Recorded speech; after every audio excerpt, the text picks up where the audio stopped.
basically they assess our educational qualification if it suits the New Zealand curriculum and if it is qualified to be recognized in New Zealand. So, for example, college graduate ka dito, i-assess nila yung diploma, TOR,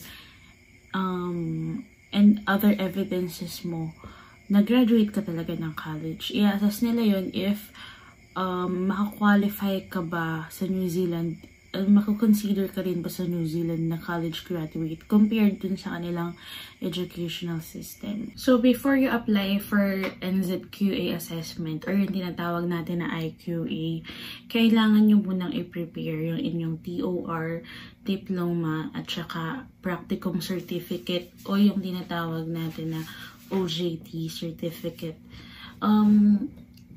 Ang kailangan ng NZQA is colored copy ng original, colored scan copy ng original. So, ibig sabihin, bawal yung photocopy, bawal yung black and white, and bawal yung basta lang pinicturan. So, dapat scan copy talaga siya. And clear copy, as in makikita nila kung ano yung nakasulat. And dun sa mga may additional qualifications, like for example, may master's degree, doctorate degree, you can apply it both together with your bachelor's degree at same payment lang yun. So, kung nabayad kayo ng bachelor's degree assessment, zero fee na lang yung master's degree and doctorate degree. But you need to apply both together. Ibig sabihin, magkasunod or magkasama. In one hindi naman siya magkasama in one application kasi magkaiba sila ng application number. But then, bago kayo magbayad, make sure na naka-input na rin dun yung mga data nyo regarding sa master's degree and sa doctorate degree nyo kung meron. So, mamaya ipapakita ko sa inyo kung paano input ng data at paano mag-apply for IQA assessment. So, ang unang gagawin is i-type ang nzqa.gov.nz sa search bar at magpupunta kayo sa website ng NZQA. So, pipindutin nyo lang yung login options sa upper right corner and then pipiliin nyo yung Qualification Recognition Services, Online Application Login. So, yan ay para sa International Qualification Assessment or the IQA para sa mga overseas study assessment or yung tinatawag natin ng mga nag-aral overseas or not in New Zealand. So, i-assess nila yung qualification mo if katugma ba siya ng qualifications ng mga sa New Zealand nag-aral. So, yan. Pagkapindot nyo ng online application login, pupunta na kayo dito sa sign in. Okay, so dito sa online application portal, mag-sign in kayo if may account na kayo before, pero kung wala, i-click nyo lang yung create an account here. Pag napindot nyo na yung create an account here, mapupunta kayo sa account information page kung saan ipoprovide ninyo yung inyong email address, and then confirm email address, i-retype mo lang yung email address mo, and then you will have your password, then you will confirm your new password, and then first name, middle name, last name, and date of birth. Lahat yan dapat katugma nung nakasulat sa passport nyo. And then, your phone number, then your postal address, town or city, state, province, and region, postal or zip code, and then postal address code. Then, pagtapos mo na lahat, pinutin nyo lang yung create. So, after that, pag nakapag-create na kayo ng account nyo, pwede nyo nang i-login siya or i-sign in siya dun sa online application portal. So, you'll just type your email na ginamit mo sa pag-sign up, and then password, kung ano yung ginamit ng password or nilagay nyo yung password nung nag-create pa lang kayo ng account. And then, pagkapunta nyo doon, makikita nyo to. Start a new application. Ibig sabihin, dito kayo gagawa mismo yung mga i-fill up or dito kayo mag-fill up yung mga kakailanganin para sa inyong IQA application. So, just click start a new application. And then after that, mapupunta muna tayo dun sa mga available services nila. So, iba-iba kasi yung services nila. So, depende kung ano yung a-applyan ninyong trabaho, yun din yung type ng services na i-avail nyo sa NZQA. So, meron silang standard IQA, skills shortage list IQA, or the teaching IQA. So, ang ginamit ko dito, or ang in-applyan ko dito is teaching IQA kasi nga, mag-a-apply ako as teacher sa New Zealand. So, dito sa teaching IQA, kasama na dyan yung sinasabi ko kanina na pag idadamay nyo sa pagpapa-assess yung inyong master's degree or doctorate degree. So, yan. $746 or New Zealand dollars, $746 New Zealand dollars yung mabayaran. Siguro, i-convert natin around mga 26 to 28,000 pesos. Depende sa palitan ng New Zealand dollars. And then, zero payment na yung postgraduate like the master's kapag sinabay na sa bachelor's degree assessment. So, nakasulat naman dyan eh. This package allows you to apply for 2 additional standard IQAs for free. So, and ito din yung kailangan natin para makapag-apply tayo makapag-apply tayo ng practicing certificate para sa Teaching Council ng New Zealand. So, kailangan muna natin ng NZQA assessment or IQA bago tayo mag-apply for practicing certificate. So, yeah. So, pupunta tayo dito sa Teaching IQA. So, ang unang yung i-fill out is ano ba yung country of award. So, dito, nilagay ko is Philippines. And then, awarding organization is yung school ninyo ng college. So, if ever, naka-ano kasi siya naka-list. So, may listahan na dyan. Naka-ano lang. I-click nyo lang kung nasa yung school nyo. Pwede nyo i-search. Pero kung hindi nyo ma-search yung school nyo, if wala yung school nyo sa listahan, you can type it manually naman dun sa second line. If your school has a website, you can also put it there on the next row. Now, lalagay din natin yung campus address, kung saan yung address ng school, and qualification type. So, ano ba yung qualification type? It's either bachelor's degree, master's degree, doctorate degree. So, yeah. Qualification name in English. So, you can put your course. Anong course ba yan? I put Bachelor of Elementary Education. So, yan. And qualification name in the original language. Kung hindi English yung pangalan nung inyong course. So, and then, if you have a major or specialization, you can put it there also. So, kailangan yung study start date ng college. So, ako, in-estimate ko lang kasi hindi ko na talaga matanda. So, I just estimated kasi nag-college ako is 2013. So, in-estimate ko na lang na first Monday ng June. Yan. Tapos, masunod doon, syempre, tinanong kung kailan nasimula, tinanong din kung kailan natapos. So, study completion date, nakikita nyo yan sa TOR nyo or sa diploma. Yan, kung kailan inissue yung diploma, kung kailan nakasulat din, kung kailan tapos sa TOR, nasulat din. So, nakatanong dyan, did you study full-time or part-time? So, kung full-time, piliin nyo yung full-time. Kung part-time, like for example, pa-units lang, ganyan. So, I think that's the part-time. Then, study mode on campus. So, syempre, wala pa namang pandemic ng time na nagka-college tayo. So, mostly on campus yan. Pero kung nag-college ka through online, yan, pwede mo rin ilagay.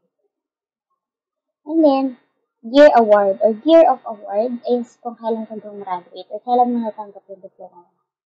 Year lang naman tinatanong, not the exact date. And then, after nun, magpapag-provide din ka ng narrative information regarding your qualification name, awarding organization, program duration, year of award. So, ilalagay mo lang siya in sentence form.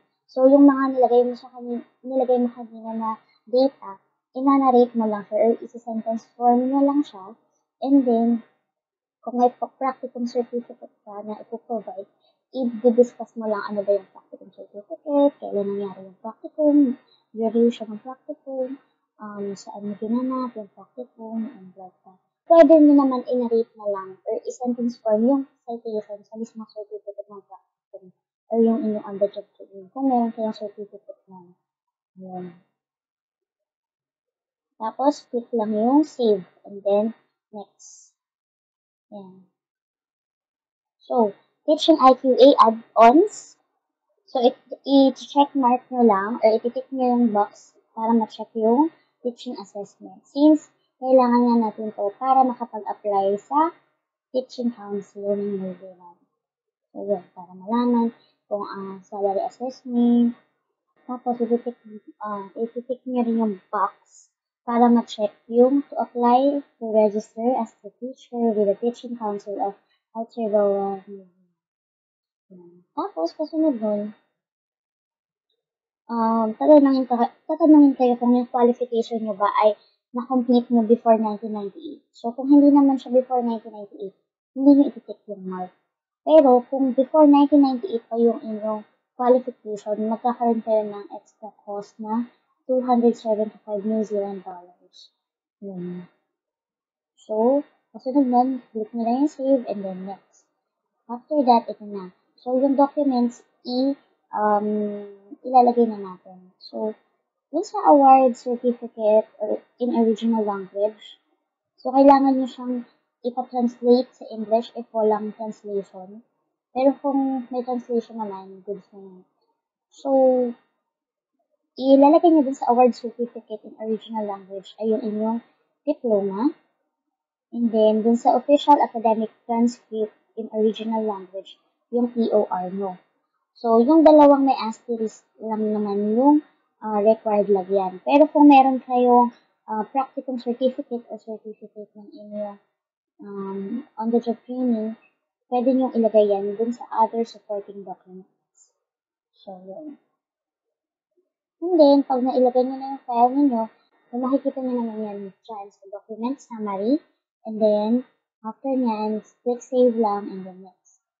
So, after nun, ipapa-preview sa inyo kung ano yung mga details na nilagay nyo sa inyong application. So, titingnan nyo kung tama lahat ng spelling, ng data na nilagay nyo. I-double check nyo para wala kayong maging problema. So, ano lang yung spelling, anong type ng application, then lahat ng mga nilagay mo kanilang data, ipapakita ulit kayo yun. And then, double check nyo lang ang review. Then, pag okay na, ititik nyo lang yung box na I confirm that the documents are clear color scans of the original. And then, pwede nyo na i-click yung next. So, lalabas na dyan yung terms and conditions kung saan iisa-isahin nila kung ano ba yung terms and conditions in applying qualification recognition. And then, click nyo lang yung I accept these terms and conditions. Pag na-click nyo na yan, may lalabas dyan na papapiliin ka. Previews, pay now, or submit another application. If you don't have master's degree or doctorate degree, you can click pay now. Pero kung may master's degree kayo or doctorate degree, you need to click submit another application. So, pag click nyo submit another application, lalabas yung available services, which is the standard IQA. So, makikita nyo dyan, 0 fee na yung nakasulat. So, ibig sabihin, under na siya ng payment ng bachelor's degree niya. So, kasama na siya doon. So, pay na siya. And then, you will click apply. And then, same na sa ginawa mo sa bachelor's degree, same din yung mga data na kailangan for your master's degree. So, continue forward. Anong pangalan ng awarding organization or yung school na pinasukan mo ng master's, nung nagma-master's ka. And then, awarding organization website, kung meron silang website, campus address, and then qualification type. So, ilagay mo is master's degree. Meron din yung dyan. And then, qualification name in English. And then, kung hindi siya nakatranslate sa English, you can put the original language dun sa second line. Kung may major shift kayo, major shift, or specialization, pwede nyo ilagay din yan. Pero kung wala, lagay nyo lang yung non or NA. And then, study start date, kung hindi nyo maalala, just estimate kung kailan year ba kayo in month. Or estimate, for example, like, first Monday ng August or July, something like that. And yung year. And then, syempre, yung study completion date is makikita nyo yan sa TOR, like yung bachelor's mo. Sa TOR or sa diploma. And then, katulad kanina, ipapanarate lang sa inyo yung lahat ng data na nilagay nyo sa taas in sentence form. And then, kung may practicum kayo sa master's degree, ilagay nyo. Pero kung wala, you can just leave it blank. Ayun. Tapos, save, and then next. Then, kung yung qualification mo is na-complete mo before 1998, you're going to click that also.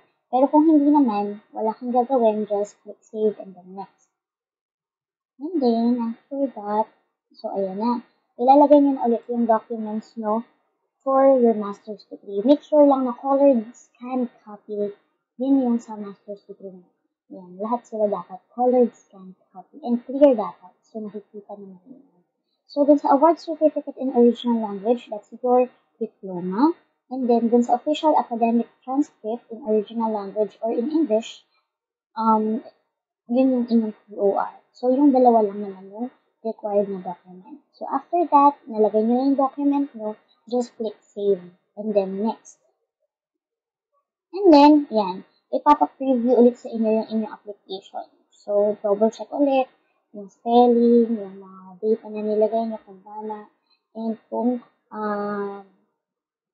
precise ba siya or katugma ng mga documents na hawak nyo. Siyempre, para hindi kayo magka-problema. And syempre, dapat yung data na, like, for example, yung personal information, dapat, katulad yan nung nasa passport mo. Ayan. So, kasunod, next. So, ipapakita lang sa inyo yung document review. Then, ilalagay nyo, if na-check nyo naman okay, i-tick nyo lang yung box para ma-checkan yung I confirm that the documents are clear color scan of the original. Then, click next. So, lalabas ulit the terms and conditions. So, basahin nyo mabuti para maintindihan nyo kung paano ba yung process ng assessment. And then, click I accept these terms and conditions. So, ayun na. Nandito na tayo sa payment. So, kung wala na kayong idadagdag, you can click pay now. Then, dadalhin kayo dito sa payment tab. So, sa payment tab, nasulat dyan, parent fees, if ever may kasama ka. Kasi parent fees siya, kasi may kasamang master's degree. Right? So, ang una dyan is yung bachelor's degree. So, i-double check nyo lang. And then, lalabas dyan yung payment fee. So, para dun sa Teaching IQA, that cost 746 New Zealand dollars. So, yan. Try ko nga i-convert. Around 25,300 to 25,500. Yan pala. And, depende pa rin sa sa palitan ng New Zealand dollar sa peso. Then, yung master's degree ko, wala pa sa New Zealand na kasi pay na siya dun sa Teaching IQA. And then, after that, pag okay na lahat, pay now. And then, that's it. Ang kailangan nyo lang sa pagbabayad is debit card or credit card. Make sure na tama yung information, yung numbers ng debit card or credit card na para walang hassle. And if ever nag-fail yung transaction, i-check. Minsan kasi hindi katulad dati parang nagka-problema sa BDO kasi hindi siya mag-success, hindi naging successful yung transaction. Yun pala, sa security management ko, nakaset yung card limits ko na mas mababa dun sa kailangan kong bayaran. So, i-double check nyo sa card limits nyo kung mababa ba yung limit. So, kung ganun, i-adjust nyo yung limit ng card no para maging successful yung transaction. So, yun lang. And hopefully, nakatulong tong video na to para sa inyo na gustong mag-apply for New Zealand or gusto magpa-assess ng qualification sa NZQA. And hopefully, matanggap natin ang ating application in due time. And then sa mga nagtatanong kung gaano katagal bago matanggap yung assessment or yung result ng assessment. So nabasa ko dun sa website nung nag-a-apply pa lang ako na 25 working days daw yung hihintayin bago makuha yung assessment. Pero dun sa experience ko, inabot siya ng 3 months bago ko makuha yung aking result.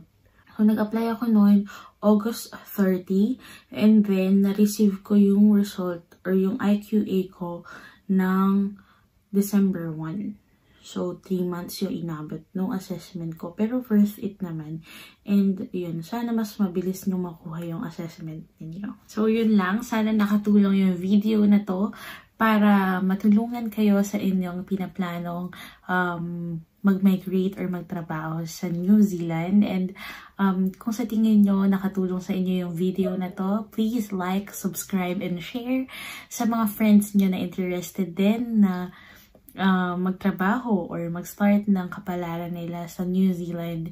Please do refer my channel nang sa ganon matutunan din nila or mapanood din nila yung mga process na kailangan gawin para makapag-work sa New Zealand. So yun lang, and thank you very much.